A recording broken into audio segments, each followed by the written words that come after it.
అందరికీ నమస్కారం. నా పేరు doctor Alekhya, consultant nephrologist, transplant physician, ఈనెల్ హాస్పిటల్స్, నెల్లూరు. కిడ్నీ జబ్బులు యూజువల్ గా 2 రకాలుగా ఉంటాయి. ఒకటి అక్యూట్ కిడ్నీ డిసీజ్, ఇంకొకటి chronic kidney disease. Acute kidney disease అంటే కిడ్నీస్ టెంపరీగా ఏమైనా ప్రాబ్లం అయినప్పుడు దాన్ని అక్యూట్ కిడ్నీ ఇంజురీ అంటారు. యూజువల్ ఈ అక్యూట్ కిడ్నీ ఇంజురీ కారణాలు ఏముంటాయంటే ఏమైనా విష జ్వరాల్లో కానీ, ఏమైనా పాము కాట్లు వచ్చినప్పుడు, ఏదైనా సెప్సిస్, ఐసీయూ ఇన్ఫెక్షన్స్ లో, లేకుంటే పైలోనెఫ్రైటిస్ ఇట్లా ఇన్ఫెక్షన్స్ లో యూజువల్ గా మనం కిడ్నీ టెంపరీగా పాడవడం చూస్తూ ఉంటాము.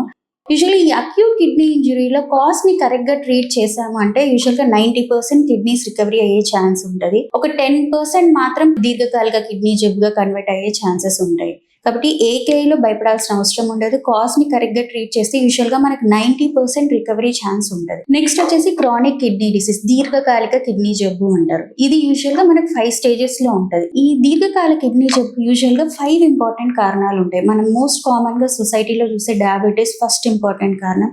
నెక్స్ట్ వచ్చేసి హైపర్ టెన్షన్. థర్డ్ ఇంపార్టెంట్ వచ్చేసి పెయిన్ కిల్లర్స్ ఎక్కువ వాడే వాళ్ళలో.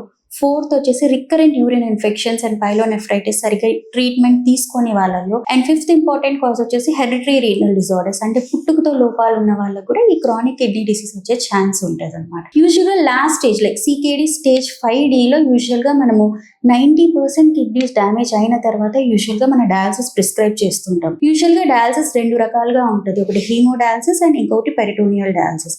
హీమోడయాలసిస్ అనేది బ్లడ్ డయాలసిస్ అన్నమాట. మన బాడీలో ఉన్న బ్లడ్ ని డయాలైజర్ ద్వారా హీమోడయాలసిస్ మిషన్ లో పంపించి తర్వాత ఆ బ్లడ్ ని ప్యూరిఫై చేసి రిటర్న్ మన బాడీలో పంపిస్తూ ఉంటాం. దీన్ని హీమోడయాలసిస్ అంటారు. హీమోడయాలసిస్ చేస్తున్నప్పుడు చిన్న చిన్న కాంప్లికేషన్స్ వచ్చే అవకాశాలు ఉంటాయి. లైక్ హైపోటెన్షన్స్ రావడం కానీ, బీపీ పడిపోవడం కానీ, క్రాంప్స్ రావడం కానీ ఇవన్నీ వస్తూ ఉంటాయి. డయాలసిస్ పేషెంట్స్ డయాలసిస్ చేసుకున్నప్పుడు కూడా మందులు వాడుకొని ఎరిథ్రోపాయిటిన్ ఇంజెక్షన్స్ వాడుకోవాల్సి వస్తుంది. కిడ్నీ జబ్బులు ఐడెంటిఫై చేయడానికి చిన్న చిన్న test like haemoglobin test, serum creatinine, serum potassium, urine microscopy, spot urine protein creatinine ratio, ఈ టెస్ట్లు చేయడం వల్ల ఏదైనా కిడ్నీ జబ్బు ఉంటే ఎర్లీ స్టేజెస్ లో డిటెక్ట్ అయ్యే ఛాన్స్ ఉంటుంది. కాబట్టి అందరు డయాబెటీస్ పేషెంట్స్ కానీ, హైపర్ టెన్షన్ పేషెంట్స్ కానీ, రికరెంట్ యూరిన్ ఇన్ఫెక్షన్స్ వచ్చే పేషెంట్స్ లైక్ దీర్ఘకాలిక కిడ్నీ జబ్బులు ఉన్న వాళ్ళు ఈ టెస్ట్లు చేయడం వల్ల ఎర్లీ స్టేజెస్ లో మనకి ఏమైనా రీనల్ డిజార్డర్స్ ఉంటే డిటెక్ట్ అవడం వల్ల ఈ జబ్బులు క్రానిక్ డిసీజ్ కన్వర్ట్ అవ్వకుండా ప్రివెంట్ చేయొచ్చు.